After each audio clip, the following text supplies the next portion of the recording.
Di sini saya akan uraikan prinsip yang saya mengajar kepada klien-klien saya supaya faham, kerana prinsip-prinsip ini yang selalu usahawan boleh jadi tak berapa faham. Okay. Prinsip pertama saya adalah bisnes tiada shortcut untuk mencapai kejayaan. Seperti yang saya telah nyatakan tadi, bila kita nak berniaga ni, mula berniaga kita dah kena bersiap sedia. Minda kita kena bersiap sedia. Perniagaan bukan adalah suatu larian pecut 100 meter. Ia adalah suatu maraton. So kita kena bersedia, minda kena bersedia untuk punya stamina yang cukup untuk melaluinya. Kerana apa yang saya perasan sejak akhir ni, bukan sejak akhir ni lah, 2-3 tahun ni, disebabkan terlalu ramai usahawan nak berniaga kerana inginkan duit lebih tu untuk menampung hidup diorang. Tetapi masalahnya adalah disebabkan senario ini berlakulah keadaan di mana ada permintaan daripada pasaran untuk mendalami ilmu perniagaan supaya cepat kaya, supaya cepat ada shortcut. Oleh itu, kalau you tengok kat social media you, wujudlah pelbagai program-program keusahawanan yang saya nak gelak pun ada juga, tapi yang ada topik macam contohlah, bagaimana menjana pendapatan 5 angka, 6 angka dalam masa seminggu, sebulan, 3 bulan. Logik tak tu? Kan saya cakap tadi, kita kena rasional. Bila benda tu mudah, selalunya ada masalah lah kat situ. Pasal dekat dunia ni tak ada benda yang mudah. Bila benda tu menjadi terlalu mudah, kita jangan terburu-buru. Duduk, rationalize dulu, fikirkan dulu. Logik ke? Pasal kalau betul-betul benda tu ada dia boleh menyelesaikan masalah dengan cara shortcut, sudah tentu dah ramai orang berjaya berniaga ni. Tapi kita boleh bilang dengan jari berapa ramai yang betul-betul berjaya. Maksud berjaya saya ni bukan jutawan. Jutawan, berapa ramai orang jutawan kat dunia ni. Tu tak ada benda. Tu easy je. Tu senang aja. Yang mampu bertahan dan membangunkan perniagaan mereka untuk jangka masa yang lama. 5 tahun, 10 tahun ke generasi seterusnya. Perniagaan yang legasi ada. Apa yang kita nampak, kawan kita ni pergi program ni, bersemangat, macam-macam nak belajar. Pasal nak shortcut, nak kaya, bayarlah 5-6 ribu, 10 ribu pun tak apa, bayar. Tapi apa jadi? Bulan ni you nampaklah sales dia meletup. 3 bulan lepas tu you tengok dia dah menjaga produk lain. Kenapa? Pasal ni realitinya. Pasal boleh jadi produk yang dia menjagakan tu tengah meletup, permintaan tinggi. Tapi pasal dia tak faham, dia pergi kelas, dia kata okey, aku pergi kelas ni, aku ni buat, aku kaya. Memang you boleh buat duit. Bolehlah kaya sekejap. Tapi masalah you nak kaya sekejap ke, you nak perniagaan you stabil supaya boleh berkembang tiap-tiap tahun, naik 5%, 10%, 20%. Kalau dari terma perniagaan tu kita panggil annual growth, peningkatan ni pendapatan tahunan. Itu yang kita nak. Pasal kita ni bukan nak berniaga je, kita nak membina perniagaan, nak membina empire. Okey, so fahamkan. Sebenarnya lagi mudah sesuatu perkara tu, kita kena fikir betul. Rasionalnya, logiknya. Jangan terburu-buru. Pasal sebenarnya tak ada shortcut dalam dunia bisnes. Kita kena commit, kita kena fokus, kena ada disiplin, semua kena ada. Kerana ia merupakan satu perjalanan. Okey, perjalanan yang boleh dikatakan maraton jugalah. Okey. Kedua, bisnes adalah teknikal dan bukan emosi semata-mata. Saya tak tahulah kenapa, pasal pada saya emosi ni penting. Saya tak kata tak penting. Memang kita dalam mengharungi kehidupan harian kita, kita akan rasa up kadang-kadang, kita rasa down kadang-kadang. Turun naik tu emosi, itu perkara biasa. Tetapi apa yang kita buat adalah kita nak pastikan emosi kita supaya berada pada tahap yang tinggi. Dalam arti kata lain, kita sentiasa bermotivasi untuk melakukan sesuatu. Kerana itu penting. Tetapi apa yang pada saya tak patut dibuat adalah terlalu menekankan emosi dan melupakan elemen-elemen teknikal bisnes. Kalau saya tanya anda, okey, modal berapa? Pulangan modal berapa? Break even itulah maksud saya. Break even berapa? So akhir tahun you target berapa you punya sale? Tahun depan you budget growth berapa? Bulan berapa sale turun? Bulan berapa sale naik? Kalau sale jatuh tu apa you nak buat? You nak tarik duit macam mana? Supaya sustain business, supaya you boleh bayar gaji, boleh buat tu semua. Itu adalah teknikal. Saya dah bekerja di syarikat yang paling besar di Malaysia. Saya dah pernah konsult usahawan yang gah di pasaran. Cuma saya tak boleh sebutlah nama-nama mereka ni pasal pasal dia orang klien saya. Cuma realiti mereka yang saya tengok apabila saya konsult dan guide dia orang, satu benda je saya nampak. Bab emosi dia orang ni antara dia orang dengan diri dia orang. Yang dia orang utamakan adalah technical element. Pasal technical element adalah suatu benda yang akan menyelamatkan perniagaan dia. Pasal kita bermula dengan modal yang banyak ni je. Kita bukannya bank negara yang bergerak boleh chop duit tiap-tiap hari. Kita ada modal banyak tu. Dan apabila kita belanjakan duit banyak tu, kita kena menguruskan modal itu dengan sebaik-baiknya. Kerana bukan tiap-tiap bulan kita akan dapat untung yang tinggi. Ada bulan kita jatuh, ada bulan kita naik. And then duit tu kita kena peruntukkan berapa banyak pergi ke pemasaran, berapa banyak stok kita kena beli, rolling cukup ke tak, macam mana nak membangunkan perniagaan. Kan saya dah cakap, pasaran terbuka, you buat untung, 10 orang akan tiru you. You nak fight dengan orang macam mana? Caranya adalah melalui pemasaran, melalui penjenamaan. Dan ini adalah perkara-perkara teknikal. Dan nak melakukan pemasaran ke, penjenamaan ke, apa yang kita perlukan? Wang. Wang datang daripada mana? Hasil jualan. Tapi kalau kita habiskan duit semua dekat situ, nanti nak beli stok macam mana? Nampak? Semua benda ni berkait. Dan untuk memahami benda ni adalah dengan memahami technical business. Kalau semua duit kita ambil untung, and then duit tu kita laburkan bukan untuk memahami benda ni, tapi memahami terlalu banyak kepada elemen emosi, adakah ia akan menyelamatkan perniagaan anda? Fikirkan sendiri. Pada saya, ini nasihat saya. Nama saya Wana Muzaffar bin Wana Abdul Rahman. So kita tahulah saya ni orang Islam, kan? Kita semayang, kita berdoa, kita meminta pada Tuhan. Kenapa kita buat benda itu semua? Kerana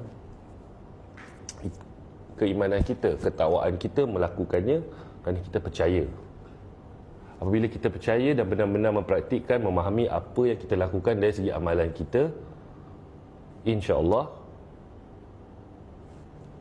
kita boleh melakukannya dengan baik kerana kita percaya. So elemen motivasi ini sebenarnya adalah antara kita dengan Tuhan. Tapi jika kita belanjakan terlalu banyak duit perniagaan kita untuk dimotivasikan oleh manusia, apakah gunanya amalan-amalan kita? Saya bukan nak kata saya ni ustaz, tapi saya mempermudahkan cara pemikiran saya. Kita berdoa, kita melakukan terbaik, kita berniaga. Turun naik tu takdir, tapi kita kena tetap berusaha. Tapi biasalah, kita kalau tak jadi sikit aja, kita rasa down, kita rasa tak ada motivasi. So apa kita buat? Bayar RM5,000, RM6,000 pergi jumpa orang, nak kasi kita semangat. Tak payah benda tu semua. Balik, semayang, doa, fahamkan apa bacaan kita, fahamkan amalan kita. Esok bangun tidur, niaga balik. So itulah cara yang saya lakukan. Saya tak ada rahsia benda ni semua. Ini benda yang saya praktikkan, benda ni yang saya kongsikan. So jangan terlalu merumitkan cara pemikiran kita. Boleh jadi pada saya yang saya perhatikan, ramai orang suka elemen motivasi ni. Pada saya tak salah, motivasi ni penting. Kita kena memotivasikan diri kita untuk berjuang. Tetapi kita mengambil dua jalan. Memahami teknikal, memahami motivasi. Dua-dua kena faham. Tapi masalahnya kita akan banyak habiskan masa, usaha, duit di sini. Kerana kenapa? Ini lebih mudah. Teknikal ni adalah sesuatu yang agak susah. Itu masalahnya. Dan bila kita belajar teknikal, kita balik, kita tak rasa semangat. Kita cuma akan faham. Betul? Bila kita pergi ke kelas motivasi, kita pergi ke kelas ilmu sebegini, kita balik kita rasa, wow, saya bertenaga, saya recharge, saya rasa kuat. Tapi saya nak tanya balik, dalam masa 2-3 minggu kalau perniagaan ala-ala juga, tetap bersemangat ke atau lemau? Itu persoalan saya satu. Dua, kalau you pergi teknikal, you faham masalah you dari segi teknikal bisnes ni, memang you balik you tak ada rasa nak lompat-lompat bersemangat ke apa. Tapi realitinya masalah tu akan datang nanti, you tahu apa you perlu buat untuk menyelesaikan masalah tu. So yang penting sekarang pada saya tu, saya cakap emosi penting, tapi fahamkan kenapa emosi tu ada dan bagaimana menangani emosi itu dengan tidak berbelanja sampai tak masuk akal nilai yang dibelanjakan tu. Sedangkan benda tu adalah percuma sebenarnya. Dan duit yang tidak dibelanjakan situ boleh dibelanjakan untuk memperkukuhkan. Contoh, pasal you belajar teknikal, so you dah faham. Oh, kalau perniagaan lagi bagus, dia kena ada sistem-sistem ni. Pasal sistem-sistem ni dapat mengurangkan kos. Kalau kita kurangkan kos, apa jadi? Kita akan meningkatkan, insya-Allah, margin kita. Dapat meningkatkan result kita. So, kalau bila bulan-bulan di mana sale kita teruk, kita tak ada result untuk membantu perniagaan kita. Itu yang kita kena faham. So, cuba pada saya balance kan between antara emosi anda dan pemahaman anda dalam teknikal perniagaan. Jangan terlalu mengharapkan emosi untuk menyelesaikan masalah perniagaan anda. Emosi tak akan menyelesaikan masalah anda sekiranya anda tidak faham elemen teknikal. Pasal elemen teknikal ni tak menipu. Dia fakta. Okey? Alright. Yang paling prinsip yang saya suka, yang saya selalu ingatkan orang dalam dunia bisnes ni, okey, so satu tadi, tak ada shortcut. Dua, jangan beremosi. Yang ketiga, dalam bisnes ni dia tak ada yang pasti. Yang pasti hanyalah satu benda je. Berapakah nilai yang anda berani untuk rugi? Pasal kita tak tahu kita untung banyak mana. Kita boleh kira, kita boleh buat unjuran, kita boleh cuba bayangkan berapa pengiraan kita sebagai guideline kita, sebagai panduan kita untuk berniaga. Tetapi itu pun tak pasti. Kita tak tahu, ni semua kuasa Allah Ta'ala. Kita tak boleh kontrol. Tapi apa yang kita boleh kontrol sebenarnya adalah berapa nilai pelaburan yang kita mampu peruntukkan untuk perniagaan kita. Maksudnya macam gini, bila kita berniaga, pelaburan kita tu seboleh-bolehnya, pada saya, janganlah pelaburan yang menghabiskan segala duit anda. Sampai nak kena pajak rumah, nak kena gadai rumah, sampai saving anak-beranak, anak-anak kita ambil. Kita laburkan niagaan kita berdasarkan kemampuan kita. Jangan terlalu menggila-gila. Sungguh pun kita nampak peluang, wow, peluang hebat, peluang terbuka, kena labur 1 juta. Tak apa, aku ada 500, aku habiskan duit 500 aku, duit saving semua benda, aku pinjam 500, aku bukan dalam bisnes tu. Adakah anda pasti anda akan dapat pulangan? Kita tak pasti. Tapi saya boleh pastikan satu, kalau bisnes tu lingkup, 1 juta lah duit awak habis. Itu saya boleh pastikan. Itu maksud saya. Tiada kepastian dalam bisnes kecuali berapa banyak kerugian yang anda mampu tanggung. Bila anda, dalam erti kata lain, kerugian ditanggung tu seboleh-bolehnya adalah kerugian yang anda mampu. Biarlah peluang besar macam mana pun, jangan menyiksa diri. Pasal kita tak boleh kawal benda ni. Tiada kepastian dalam untung. Hanya kepastian dalam nilai kerugian kita yang kita berani ambil sebagai risiko untuk pelaburan kita. Okey? Yang keempat, ni pemahaman lah, pemahaman definisi ni. Saya mulakan dekat situ. Kita ada peniaga, kita ada usahawan. Peniaga apa? Orang yang menjual untuk mendapat untung di dalam jangka masa yang pendek. Itu dari segi definisi. Usahawan, orang yang membina perniagaan untuk mendapat keuntungan, untuk berdaya saing di masa yang panjang, di samping membangunkan perniagaannya. Okey, saya nak tanya anda, anda peniaga ke anda usahawan? Pasal saya tengok ramai orang mengaku usahawan. Pada saya, peniaga ni tak salah. Pasal peniaga ni adalah langkah pertama anda untuk menjadi usahawan. Tapi janganlah jadi peniaga sampai bila-bila. Lebih menakutkan, peniaga ni sebenarnya bukannya peniaga dah, dia dah jadi jurujual. Itu yang berlaku di mana kalau anda lihat persekitaran anda, ni agak normal, rakan-rakan anda, semua kata dia orang usahawan, semua meniaga macam-macam benda. Tetapi realitinya sebenarnya dia orang adalah jurujual. Kerana 3 bulan ni dia meniaga produk ni, tengok produk dah tak jalan, dia cari produk lain, cari produk lain, cari produk lain, cari produk lain, sampai bila-bila. Adakah itu membina perniagaan atau itu mendapat keuntungan untuk jangka masa pendek? Anda fikirkan, anda nak yang mana? Kalau anda betul-betul nak usahawan, perlu ada perancangan, perlu ada pengiraan yang betul, kena ada pemahaman yang teknikal. Kerana dalam membina bisnes untuk jangka masa panjang, elemen teknikal kena ada. Pasal terlalu ramai orang terlalu mengejar apa di depan mata. Jika anda ingin menjadi usahawan, bukan depan mata. Benda yang kita nak kejar ni 5, 6 tahun, 10 tahun ke depan tu yang akan datang. So kita akan mengambil masa untuk nak sampai ke sana. So kena bersabar, kena ada perancangan yang teliti. Kalau anda setakat tengok nampak nak buat untung atas angin, nak buat duit cepat aja, jadilah peniaga, jadilah jurujual sampai bila-bila. Saya tak kata salah, itu ikut cara anda lah. Kalau anda rasa anda happy hidup macam itu, pilih yang tu. Tapi kalau anda betul-betul nak jadi usahawan, ia adalah satu perjalanan yang memerlukan satu strategi yang kemas. So fahamkan perbezaan tu. Itu prinsip dia. Dan yang akhir, ini yang menakutkan saya. Pasal sungguhnya memanglah bagi mereka yang pernah kenal saya, mereka tahu apa yang saya lalui.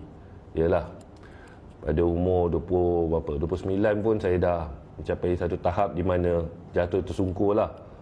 Tinggal satu langkah nak bankrupt je. Nasib baik saya ada ilmu sikit, saya tahu bagaimana nak mengelakkan daripada bankrupt. Saya pergi jumpa bank, buat perjanjian macam mana semua. Alhamdulillah saya tak bankrupt.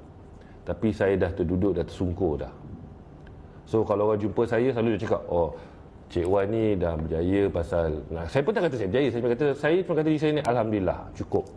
Tapi ramai akan datang jumpa saya kata, oh Tuan Wan ke Cik Wan ke apa berjaya kerana Cik Wan pernah jatuh. So sebagai usahawan, kita kena jatuh dulu baru boleh bangkit. Terus-terang saya cakap, itulah benda yang paling bodoh saya pernah dengar dalam hidup saya. Pasal terus-terang saya cakap, kalau you jatuh, belum tentu you boleh bangun. Saya ni Alhamdulillah Tuhan kasih rezeki kat saya. Nasib saya lah saya boleh bangun. Maybe pasal daripada muda saya memang sentiasa berfikiran rational, saya committed dan fokus kepada apa saya buat. Tapi bukan semua orang manusia berlainan. So paling menakutkan dengan statement-statement yang mengatakan, oh nak berjaya kena jatuh. Pada saya, jangan jatuh. Elakkan diri dari jatuh. Kalau tak berapa faham sesuatu perkara, belajar dan fahamkan dahulu. Ni kata tak apa, kita buat dulu tak apa. Kalau kita jatuh nanti melalui pengalaman kita boleh bangkit. Apa? Jangan. Kalau dah tersungkur tu belum tentu boleh naik. Kalau tersungkur sasaran lagi tersungkur tergolek lah, tak jadi apa terus. So jangan mentaliti yang pada saya ni lah, benda-benda yang tak logik ni semua ni. Pasal tu saya cakap, social media ni membantu kita kerana pelbagai ilmu kita akan dapat, informasi kita dapat. Tapi macam saya cakap lah, dalam memilih emosi, dalam bentuk minda kita sebagai usahawan, kita kena tapis. Kita kena tapis ilmu yang ada di luar sana. Bukan semua ilmu tu betul.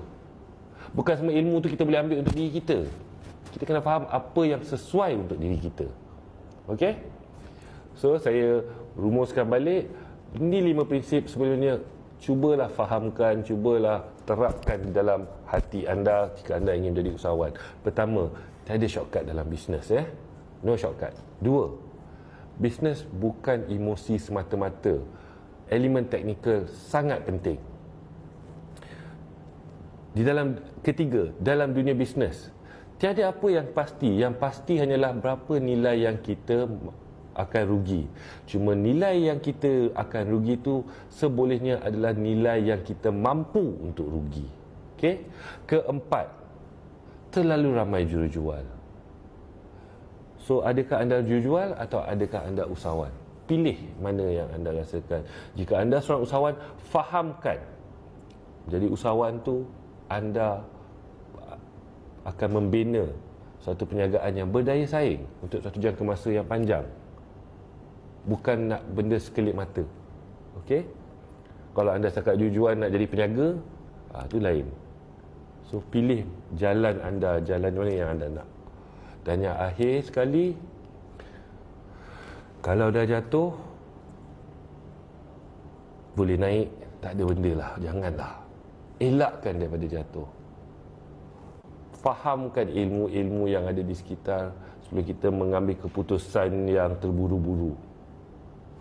Belajar ilmu yang sepatutnya supaya kita mengelakkan sama sekali daripada melakukan kesilapan yang boleh mengakibatkan kerugian yang amat teruk sehingga kita tersungkur dan tak boleh bangun-bangun nanti. So kalau ada ilmu tu, akhirnya kita dapat mengelak daripada melakukan kesilapan-kesilapan sebegini. Okey, so dengan itu saya dah menghuraikan mengenai topik bagaimana membentuk minda usahawan. Sebenarnya dia tak ada rahsia pun, dia mudah. Yang penting sebagai manusia, jangan terburu-buru, jangan tamak. Sikit pun tak apa. Macam orang cakap lah, sikit-sikit lama-lama jadi bukit kan. Macam ada gunanya kita nak jadi kaya raya, berjaya, macam-macam benda lah.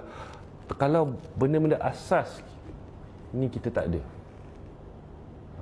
Benda ni semua pada saya, ini yang kita uruskan dulu. Simpanan, pengurusan keluarga kita, harta benda kita. Tapi yang penting, saya tak kacau duit company saya. Pasal saya hanya makan gaji je pada company saya. Tapi disebabkan bagaimana saya menguruskan perniagaan saya, tu yang jadi Alhamdulillah saya boleh bayar benda ni semua. So jangan terlalu terikut dengan persekitaran anda. Fahamkan kehendak anda yang asas dulu.